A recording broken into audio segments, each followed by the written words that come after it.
I want to start by saying I grew up around these woods. My dad used to take me hunting out near the old logging roads off Route 12 since I was about 8 years old, so by the time I was 23 and decided to go out there alone for the first time, I wasn't nervous about it the way someone unfamiliar with the area might have been. I knew the trails. I knew where the road forked and which fork led back to the highway, and which one ended at an old equipment yard that hadn't been used in maybe 15 years. I tell you this because I want it understood that I wasn't some city person wandering into unfamiliar territory who got spooked by an owl. I knew that forest better than I knew my own neighborhood. It was late October, a Friday, and I'd taken the day off work specifically to get out there before the season got too cold.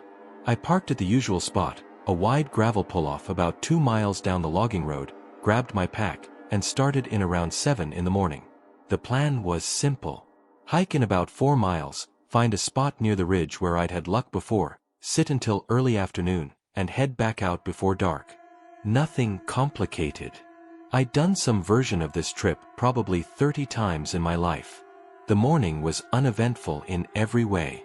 Cold, clear, the kind of crisp fall air that makes everything feel sharper than usual. I got to my spot around 8:30, settled in, and spent the next few hours doing what you do, which is mostly just sitting still and being patient. Around noon I packed up to move to a second spot about a mile further in, one I liked better in the afternoon because of how the light came through the trees. The first thing I noticed that felt wrong wasn't dramatic. It was a smell. Out in those woods you get used to certain smells, wet leaves, pine, sometimes the mineral smell of a creek nearby. This was different. It smelled like something rotting, strong enough that I stopped walking and tried to figure out where it was coming from. I figured it was probably a dead deer somewhere off the trail, which happens. Animals die in the woods all the time and you stumble across the smell before you stumble across the source. I didn't go looking for it. I just kept walking, and the smell faded after a few hundred yards, which seemed to support the dead animal theory. I didn't think about it again for a while. About an hour later, I came across something that bothered me more. There was a tree near the trail, a big oak, maybe 3 feet across, and someone had carved something into the bark. Not initials, not the usual stuff you see carved into trees out there. It was a series of marks, almost like tally marks but arranged in a pattern I didn't recognize, in a circle around the trunk, all at about the same height, like whoever did it had walked all the way around the tree carving as they went. The cuts looked fresh, not weathered at all, the wood underneath still pale and raw, which meant whoever did this had been out here recently, probably within the last few days. I stood there looking at it for a while, running my fingers over a couple of the marks, trying to come up with an explanation that made sense. Kids messing around, maybe. Some kind of survey marking from a logging company, even though this land hadn't been actively logged in years. I told myself it was probably nothing, that people do strange things in the woods all the time and most of it has a boring explanation if you knew the full context, which I didn't, and probably never would. I took a picture of it on my phone, more out of curiosity than anything else, and kept walking. The second spot I'd planned to hunt from required cutting off the main trail and following a much narrower deer path through dense brush for about half a mile. I'd done this stretch dozens of times before without incident. This time, about a quarter mile in, I noticed the woods had gone quiet. I don't mean peaceful quiet. I mean the specific kind of quiet where you realize there are no birds, no squirrels rustling in the leaf litter, none of the small ambient sounds that are always present in a healthy forest. I stopped walking and just listened for a solid minute. Nothing. Not even wind moving through the branches, even though I could see the tops of the trees swaying slightly above me. I told myself this happens sometimes, that animals go quiet for all kinds of reasons, a predator moving through the area, weather changing, nothing necessarily sinister about it. But my body didn't seem to believe my own explanation, because I noticed my hands had gone cold in a way that had nothing to do with the temperature, and I found myself walking a little faster than I needed to, glancing over my shoulder more than I normally would. I reached my second spot and sat down, but I couldn't settle into the stillness the way I usually could. I kept feeling like I was being watched, that specific prickling sensation on the back of your neck that's hard to describe to someone who hasn't felt it. I scanned the tree line in every direction. Nothing. Just trees, brush, the normal texture of a forest in late fall. I told myself I was being paranoid because of the carving I'd seen earlier, that I'd let it get into my head more than it should have, and I tried to force myself to relax. About 20 minutes later, I heard something moving through the brush about 60 yards off, to my left. Heavy enough that it had to be something large, a deer or maybe a black bear, which we do get out there occasionally, though sightings are rare. I raised my binoculars and scanned that direction, trying to get a look at whatever it was. I never saw it move, but I caught something standing still between two trees, mostly obscured by brush, tall, upright, not the silhouette of a deer or a bear, more like the silhouette of a person standing very still and watching. I lowered the binoculars and looked with my naked eye, trying to convince myself I'd misjudged the shape, that the brush and shadows had created an illusion that looked more like a person than it actually was. When I raised the binoculars again, whatever had been standing there was gone. No sound of it moving away. No rustling brush. It had just been there, and then it wasn't. I'm not a person who spooks easily. I want to be clear about that. I've hunted alone in those woods more times than I can count, and never felt anything close to what I felt in that moment, which was a kind of fear that didn't feel rational but also didn't feel like something I could talk myself out of. I packed up my gear faster than I ever had before and started heading back toward my truck, taking the main trail instead of cutting through the brush, even though it added almost a mile to the walk.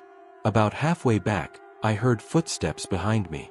Not animal footsteps. The kind of even, deliberate footsteps a person makes when they're walking on two legs, matching my pace almost exactly, staying maybe 40 or 50 yards back, close enough to hear, far enough that I couldn't see anything when I turned around. I called out, asking if anyone was there, my voice sounding a lot less steady than I wanted it to. The footsteps stopped. I stood still for almost a full minute, listening, and heard nothing else. When I started walking again, so did the footsteps, picking up exactly where they'd left off, same pace, same distance. This continued for almost the entire 2 miles back to my truck. I never saw anything. I never got a clear look at what was following me, only ever catching movement in my peripheral vision that would vanish the instant I turned to look directly at it. By the time I reached the gravel pull-off where I'd parked, I was practically running, and I didn't feel safe until I was inside my truck with the doors locked, engine running, windows up.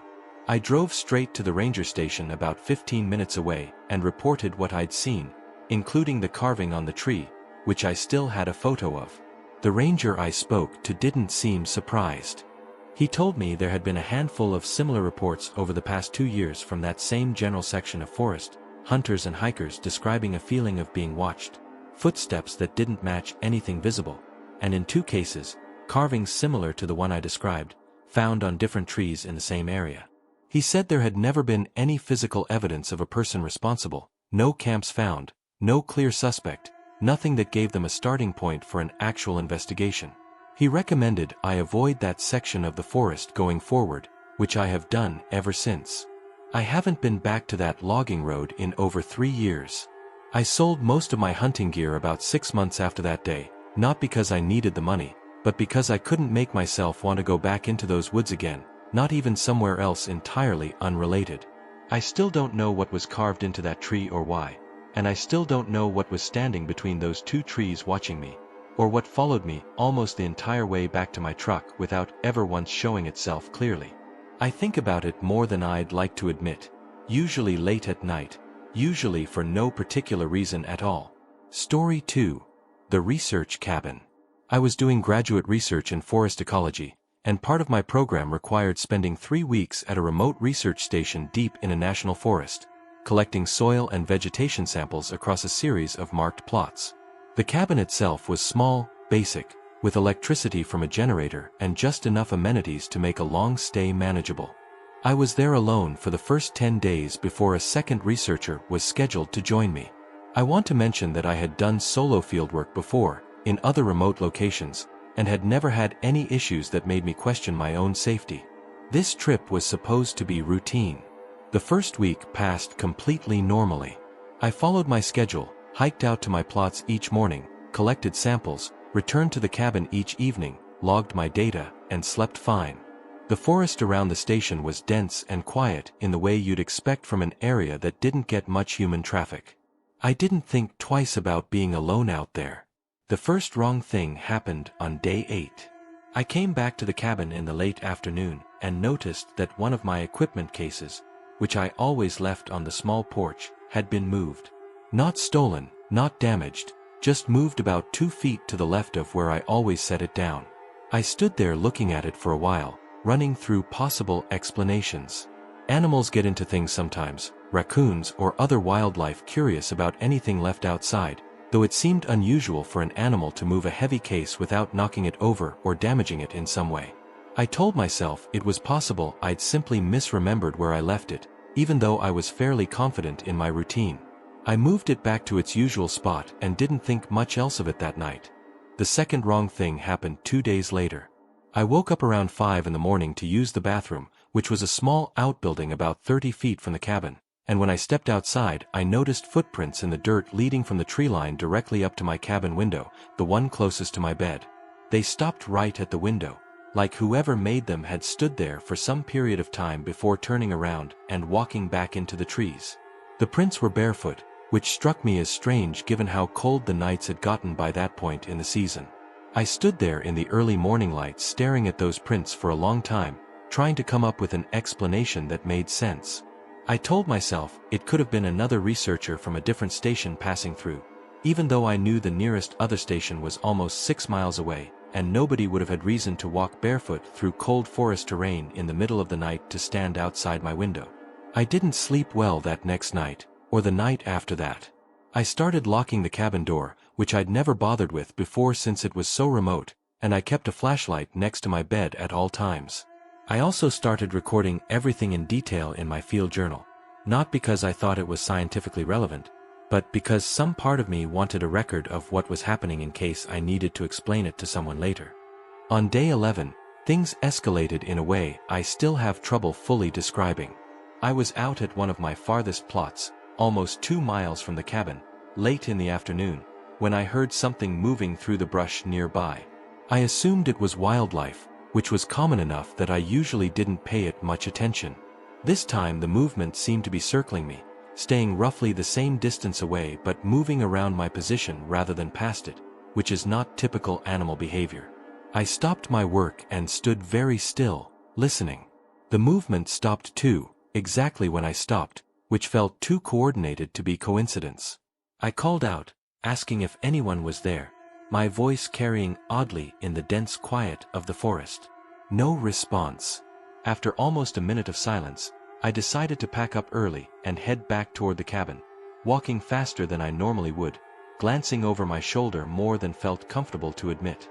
About halfway back, I heard what sounded like breathing, close enough that it didn't seem possible nobody was there, but every time I stopped and turned, I saw nothing but trees and undergrowth. When I got back to the cabin, shaken in a way I hadn't expected to be, I found something that made my chest go tight. There were more footprints, the same bare prints from before, leading not just up to the window this time but circling the entire cabin, multiple times, the prints overlapping each other in a way that suggested whoever made them had walked around and around the structure repeatedly. I stood in the doorway looking at this for a long time before I made myself go inside and lock the door. That night, I barely slept at all. Around 2 in the morning, I heard something scratching at the outside wall of the cabin, slow, deliberate scratching that moved along the wall toward my window and then stopped right beneath it. I lay completely still in my bed, gripping my flashlight, too afraid to turn it on, too afraid to make a sound. The scratching continued for what felt like a long time before it simply stopped, and I never heard it move away. I didn't sleep again that night. I just lay there until the sun came up, watching the window, waiting for something to happen that never did. The next morning, I called the program coordinator on the satellite phone we'd been issued for emergencies and explained what had been happening. I tried to keep my voice steady, tried to present it in a way that sounded rational rather than panicked, even though by that point I was neither rational nor calm. She arranged for someone to come pick me up early, 2 days before my second researcher was scheduled to arrive. I packed my things as fast as I could and waited outside the cabin rather than inside it, even though it was cold and I had to wait almost 3 hours. When the truck finally arrived to get me, the driver, a Forest Service employee who'd worked in that area for years, asked if everything was okay. I told him a condensed version of what had happened. He didn't seem entirely surprised, which I found more unsettling than if he'd dismissed me outright. He mentioned that there had been other incidents reported at that same station over the years, vague stories about researchers cutting their stays short, though nothing that had ever been formally documented or investigated as anything beyond wildlife activity or overactive imagination in an isolated environment. I never finished that research project. I switched my thesis focus to a different ecosystem entirely, one that didn't require remote solo fieldwork. I still don't know what was circling that cabin, or what left those barefoot prints in temperatures that should have made bare feet nearly unbearable, or what was scratching along that wall at 2 in the morning, moving with what felt like deliberate intention rather than the random behavior of any animal I'm familiar with. I've read through my field journal from those days more times than I'd like to admit, and I still can't make any of it add up to something that makes sense. Story 3. Search and Rescue.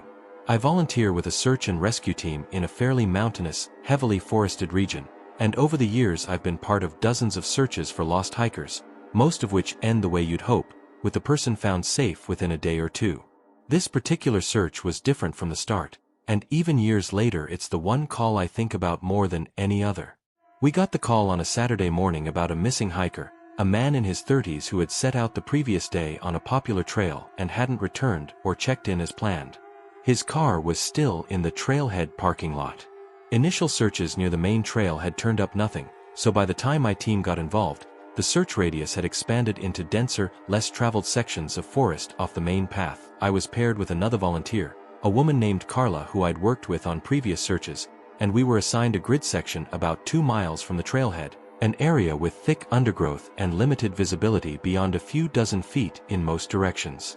We started in mid-morning, calling out the missing hiker's name periodically, scanning the ground for any sign of disturbed brush or dropped equipment that might indicate his path. The first few hours were uneventful in the way most search sections usually are. No tracks, no equipment, nothing that stood out. Around early afternoon, Carla called me over to look at something she'd found, a small section of brush that had clearly been disturbed, broken branches at about waist height, consistent with someone pushing through rather than animals moving low to the ground. We marked the location and continued in that general direction, hopeful we'd picked up an actual trail. About 20 minutes later, we found a backpack, partially hidden under a fallen log, which matched the description given by the missing hiker's family. We radioed it in immediately, marked the GPS coordinates, and continued searching the immediate area, expecting to find him nearby, possibly injured, possibly disoriented but alive. This is usually how these things go. You find a piece of equipment, and the person isn't far behind it. This time felt different almost immediately, though I couldn't have explained exactly why at the time. The forest around us had gone unusually quiet. No birdsong, no small animal movement, just a heavy, oppressive stillness that neither of us commented on directly, but that I could tell we both noticed, based on how often we glanced at each other without speaking. We continued searching outward from the backpack's location in a widening pattern, and about 40 minutes later, Carla stopped walking abruptly and grabbed my arm. She pointed toward a small clearing about 30 yards ahead. I followed her gaze and saw what looked like markings carved into several of the trees surrounding the clearing, similar patterns repeated on each trunk, though from that distance I couldn't make out the specific shapes. We approached cautiously, calling out the hiker's name again, though by this point neither of us expected a response. The clearing itself was unremarkable except for the carvings, which on closer inspection were disturbingly precise, almost ritualistic in how evenly spaced and symmetrical they were across each tree. There was no immediate sign of the hiker, no further equipment, nothing that gave us a clear next step. It was Carla who noticed the smell first, the same kind of heavy rotting smell that several other searchers had apparently mentioned at points throughout the day, though nobody had been able to locate its source. We followed it for a short distance, maybe 50 yards beyond the clearing, where we found a section of disturbed earth, recently dug and partially covered with leaves and brush in a way that seemed deliberate rather than natural. Neither of us touched it. We radioed our coordinator immediately and described what we'd found, and within the hour, additional team members along with local law enforcement had arrived at our location. I won't go into the details of what was eventually found at that site, partly because it's not something I feel comfortable describing in full, and partly because the investigation that followed never reached a clear conclusion about who or what was responsible. The missing hiker was never found, not at that location, not anywhere else in the search area, despite an extensive search effort that continued for almost 2 more weeks.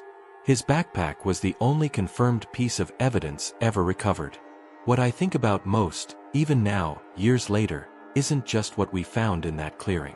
It's the feeling of being watched the entire time we were searching that section, a feeling that both Carla and I described independently to our coordinator afterward without having discussed it with each other beforehand. It's the carvings on those trees, which local investigators were never able to connect to any known individual or group despite an effort to do so. And it's the fact that, to this day, that section of forest has an informal reputation among search and rescue volunteers in our region as a place nobody requests to be assigned to anymore, even though officially there's no policy preventing it. I still volunteer with the team. I've been on dozens of searches since that day. But I've never gone back to that particular section of forest, and if I'm ever assigned to it again, I plan to ask for a different grid. Some things you find out in those woods just don't have an explanation that fits into the kind of report you're supposed to file afterward, and that one is still, years later, the file I think about the most. Story 4. The Family Land. My family has owned a piece of forested land for almost 3 generations, about 200 acres passed down from my grandfather, mostly used for hunting and the occasional camping trip with my cousins growing up. I knew that land better than almost anywhere else in my life. There was an old hunting cabin near the center of the property that my grandfather built decades ago, still standing, still used occasionally by family members who wanted a weekend away from everything. I went out there alone for a long weekend in early November, mostly just looking for some quiet time after a difficult few months at work. I'd stayed at that cabin alone plenty of times before without any issues, so I wasn't nervous going in. I arrived Friday afternoon, settled in, got a fire going, and spent the evening reading by lamplight, completely relaxed in the way you only really get when you're somewhere familiar and isolated from everything else going on in your life. The first night was uneventful. I slept fine, woke up Saturday morning, made coffee, and spent most of the day hiking different sections of the property, checking on a few trail cameras my family kept set up for monitoring wildlife activity. Everything felt completely normal. It was Saturday evening when I noticed the first wrong thing. I was reviewing the footage from one of the trail cameras on my laptop, expecting the usual deer and the occasional coyote, when I came across a clip from 2 nights earlier showing a person walking through the frame at around 3 in the morning. The camera was positioned along a narrow trail, almost a mile from the cabin, deep enough into the property that no casual hiker would have any reason to be there, especially not in the middle of the night.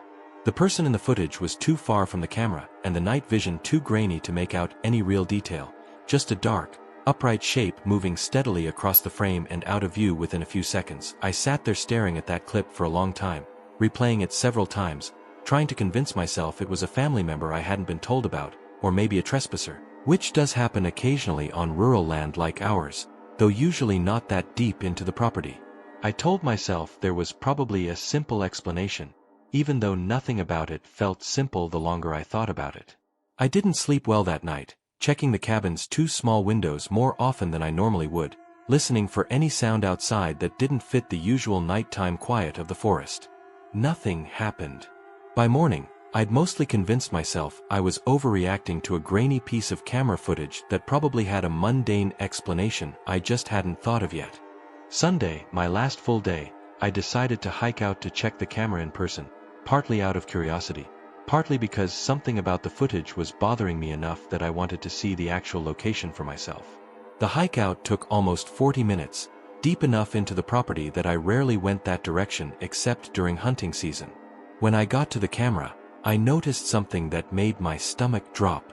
Several trees near the trail had fresh carvings on them, similar circular patterns of marks that I'd later learn, after researching it online out of morbid curiosity, matched descriptions other people had reported finding in other remote forested areas entirely unrelated to our property, patterns that nobody seemed to have a clear explanation for. I stood there for a while looking at the marks, feeling that specific kind of unease that comes from realizing something doesn't fit into any reasonable explanation you can come up with on your own.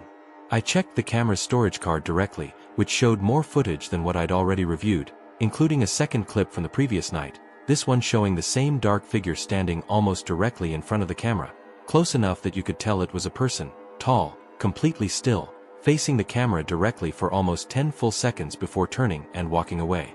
I didn't stay to investigate further. I hiked straight back to the cabin, packed my things faster than I think I've ever packed anything, and left almost 6 hours earlier than I'd planned to. I called my dad on the drive back and told him what I'd found. He didn't dismiss it the way I half expected him to. He told me that my grandfather had mentioned something similar decades earlier, back when he first built the cabin. Stories about feeling watched out past the tree line on the north side of the property. Stories he'd never taken seriously enough to do anything about beyond simply avoiding that section of land himself in his later years. We had the trail cameras pulled from that section entirely after that weekend. Nobody in my family goes out past the old creek crossing on the north side anymore, not for hunting, not for hiking, not for any reason. We still own the land. We still use the cabin occasionally, closer to the main road, in the sections that have always felt normal. But that northern section, the one where the carvings were and where that figure walked directly up to the camera and stood there looking into it, nobody in my family has set foot in it in almost 5 years, and I don't think anyone plans to anytime soon. Story 5. The Cabin at Hollow Creek. I need to start this one by saying I almost didn't send it in, because even now, almost 2 years later, I still don't fully believe what I'm about to describe, and I worry that writing it down makes it sound less real instead of more real. But it happened, and I've never been able to explain it, and at this point I think I need to get it out of my head and into words, even if nobody believes me.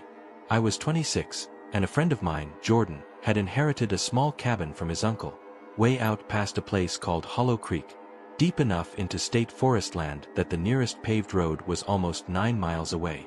Jordan invited me and 2 other friends, Priya and Sam, out for a long weekend in early November to help him go through his uncle's things and decide what to do with the property. None of us had been there before. Jordan himself had only visited a handful of times as a kid, decades earlier, and admitted he barely remembered the layout. We drove out on a Thursday afternoon, 4 of us packed into Jordan's truck, gear in the bed, following directions that got progressively worse the further we went, until eventually we were on an unmarked dirt road that Jordan navigated mostly from memory and a hand-drawn map his uncle had left behind. The cabin itself, when we finally reached it, was small but solid, clearly built with care decades ago, tucked into a clearing surrounded on all sides by dense old-growth forest.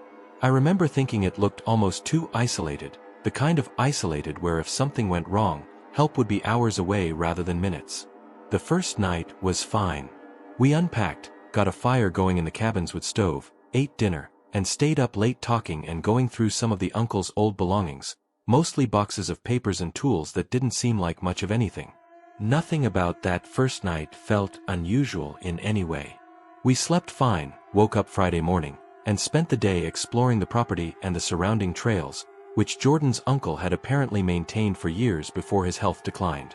It was Friday evening when the first wrong thing happened, and like most of these stories, it started small enough that none of us thought much of it at the time.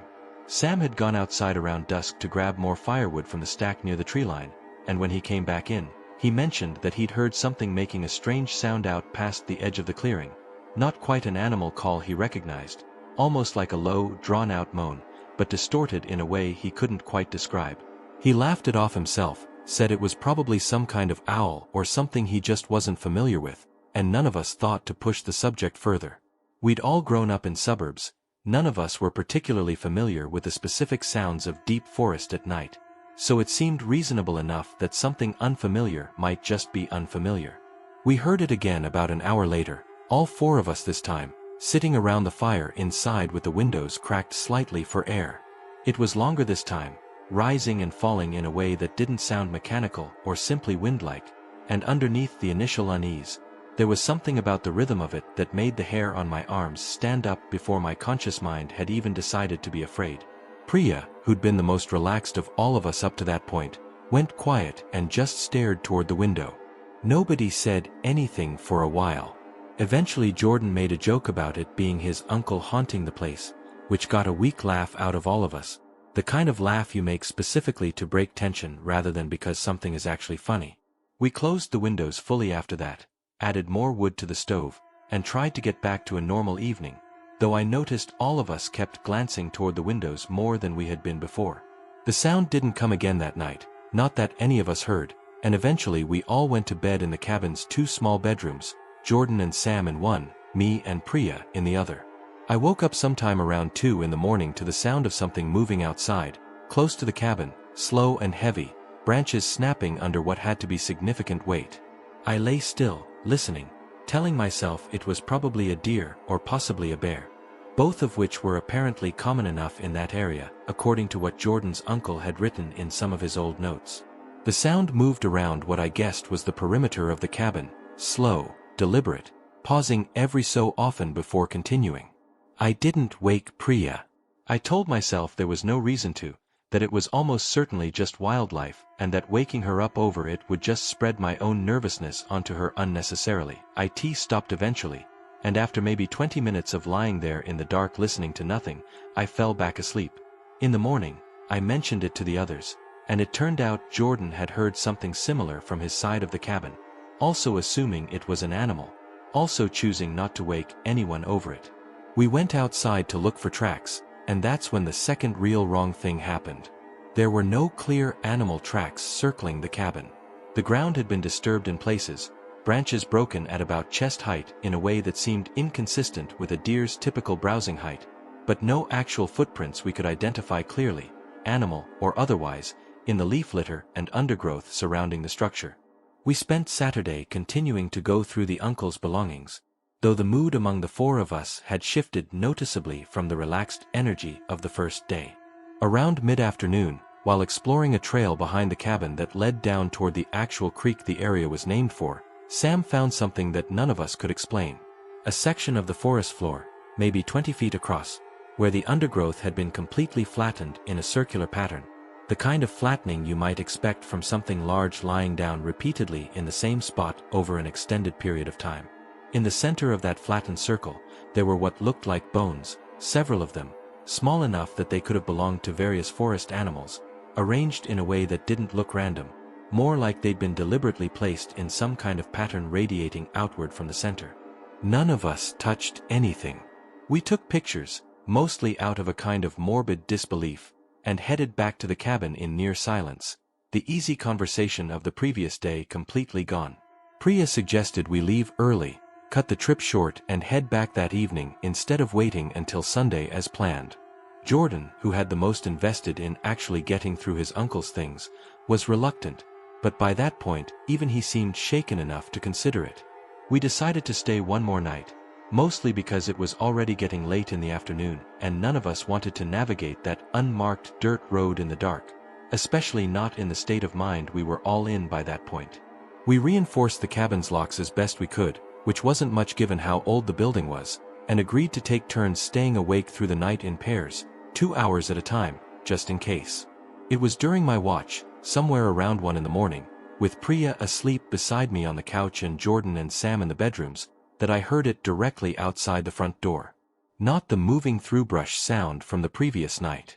This was breathing, slow and deep, close enough to the door that there couldn't have been more than a few feet between whatever it was and where I was sitting inside.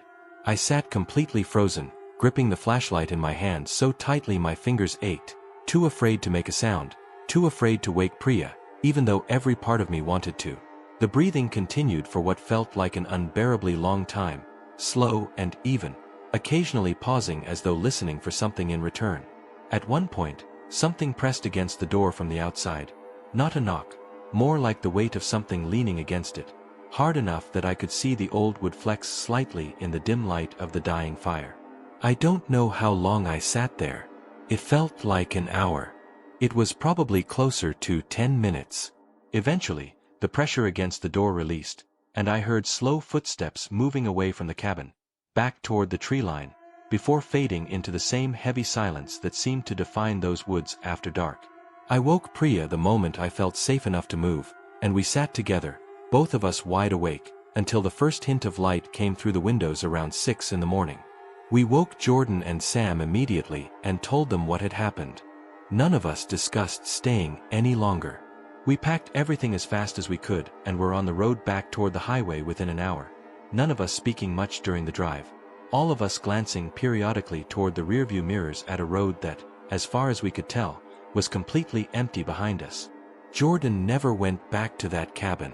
He eventually sold the property to someone through an estate sale almost a year later, never telling the buyer the specific details of what we'd experienced, just enough vague language about the place not suiting his needs to avoid further questions. I asked him once, a long time after, if he'd ever looked into the history of that land, whether there had been other stories or incidents connected to it before his uncle owned it. He told me he had, briefly, and found a few old local forum posts and one short newspaper clipping from decades earlier mentioning unexplained animal mutilations in that general area, though nothing conclusive, nothing that connected directly to what we experienced, nothing that gave any of it a real explanation. I still think about that pressure against the door more than almost anything else in my life. The way the wood flexed. The way the breathing paused, like it was listening, like it knew exactly how close it was to whatever was waiting silently inside. I never went camping in remote forest again after that weekend, not once, not even somewhere completely unrelated to Hollow Creek. Some things you can rationalize after enough time has passed. That isn't one of them. I still don't know what was outside that door, and some nights, I'm genuinely grateful that I never found out. Story 6. The Perimeter.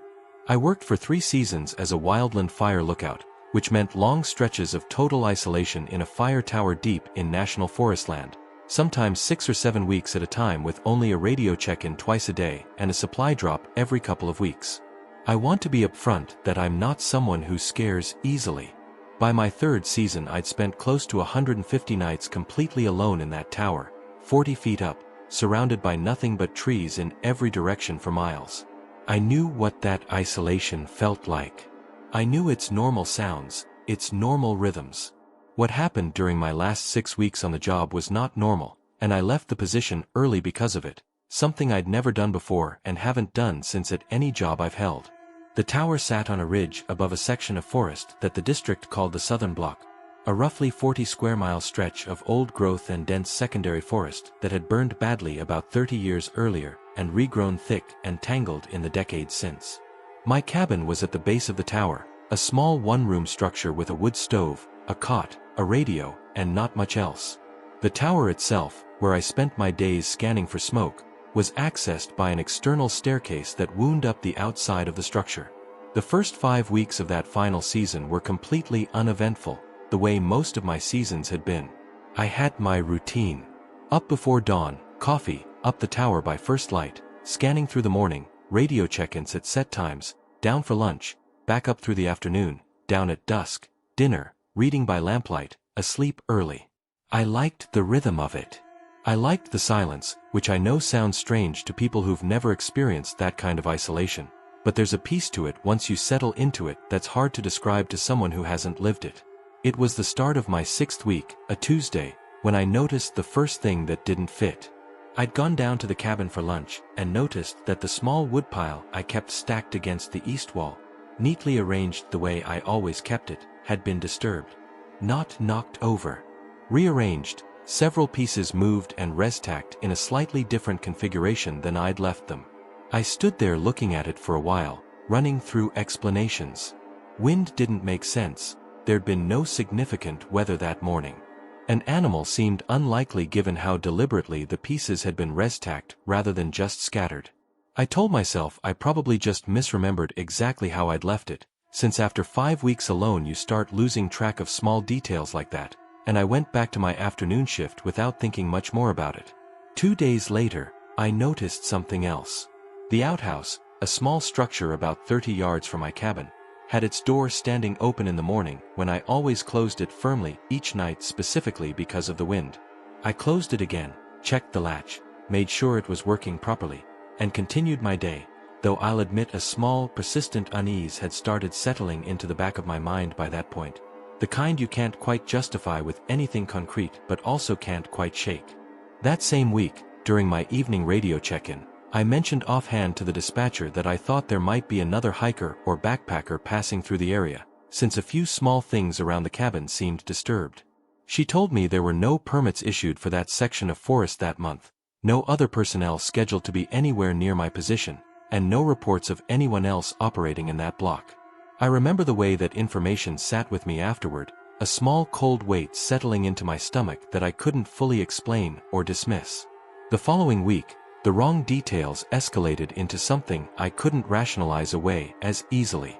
I was up in the tower during a slow midday shift, scanning the horizon with binoculars the way I always did, sweeping methodically across the visible ridgelines, when I caught movement at the tree line about half a mile from the base of my tower, well within an area I had unobstructed sight lines into. A figure, upright, standing perfectly still at the edge of the clearing where the forest opened up around my position. I focused the binoculars and could make out enough to know it was a person, or at least shaped exactly like one, standing motionless, facing directly toward the tower. I watched for several minutes, my heart picking up pace in a way that felt disproportionate to what I was actually seeing, which was just someone standing still at a distance. I told myself it was probably a hiker who'd wandered off any marked trail, despite the dispatcher's earlier confirmation that no permits had been issued. I considered radioing it in immediately but decided to wait and see if the person moved, walked toward the tower, did anything that gave me more context. They didn't move at all, not for the entire time I watched, which stretched past 10 minutes, an unnaturally long time for anyone to simply stand still in one place without any apparent purpose. Eventually I looked away to check something on my map table, and when I looked back up, the figure was gone.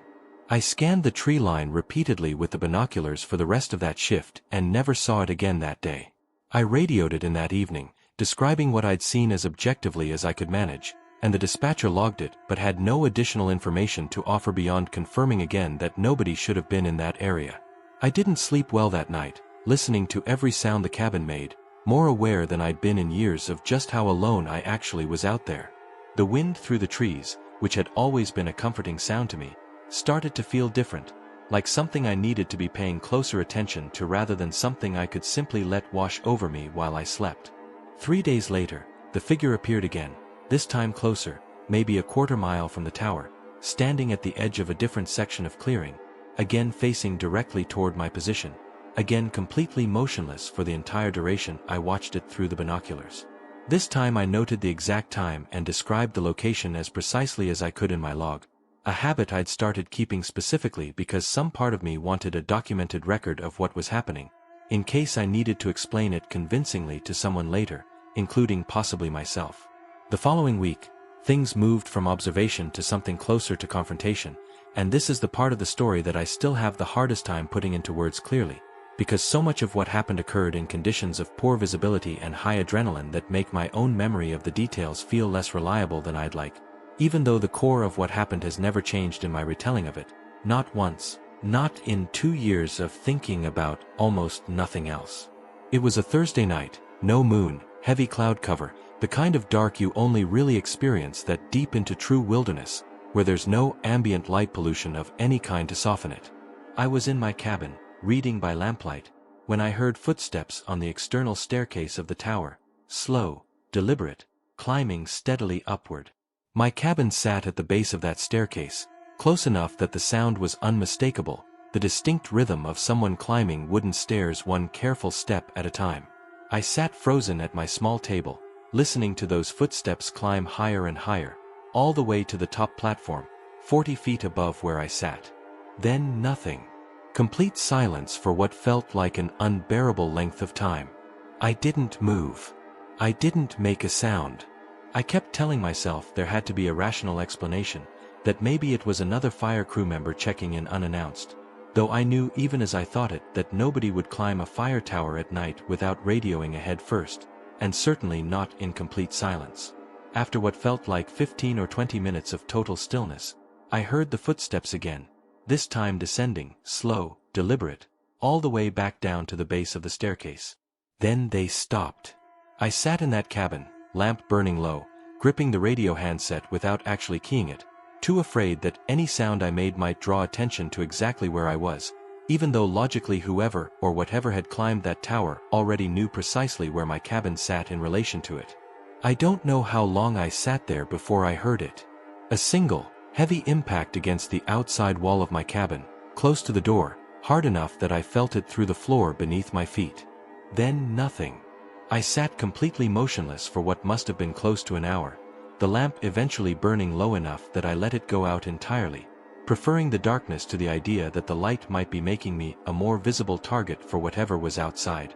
Sometime before dawn, exhausted past the point of fear, I must have fallen asleep sitting upright at that table, because I woke with first light still slumped over, my neck aching, my whole body stiff with cold and tension. I forced myself outside to check the tower staircase and the area immediately around my cabin. There were no footprints in the soft dirt at the base of the stairs, despite the ground having been damp from rain 2 days earlier and perfectly capable of holding a clear print. There was, however, a long, deep gouge in the wood of my cabin door, at roughly shoulder height, several inches long. The wood splintered outward in a way that suggested significant force. I radioed in everything that had happened that morning, my voice shaking in a way I made no effort to hide by that point.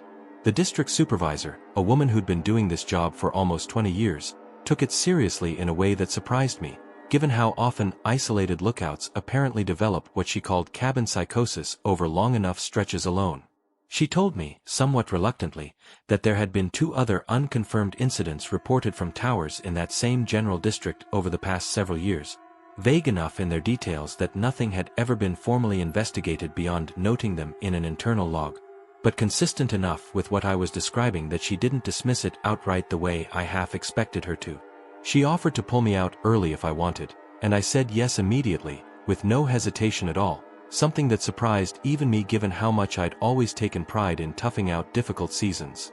A relief crew arrived 2 days later by helicopter, since the ground route would have taken too long given the urgency I'd communicated.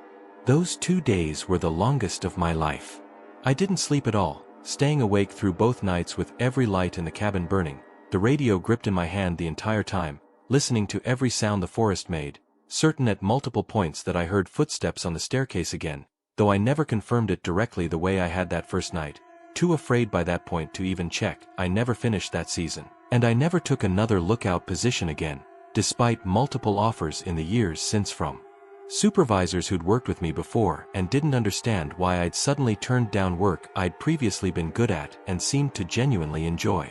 I never gave any of them the full story.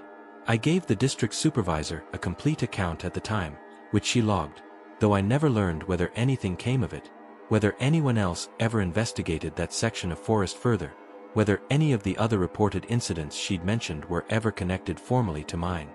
I still think about those footsteps on the staircase more than almost anything else from that period of my life, the way they climbed with such deliberate patience, the way they paused at the top for so long before descending again, like whatever was up there had simply wanted to look, to confirm something, before leaving the way it came. I think about that gouge in the door, the force it must have taken, and the complete absence of any footprints in ground that should have held them clearly. I never found an explanation that satisfied me, not from the district, not from my own research into similar reports from other isolated outposts over the years, not from anything at all. I just know that whatever was out there that season knew exactly where I was every single night, and I have no idea, even now, what it actually wanted or why. After that final encounter, it never came back again before the relief crew arrived.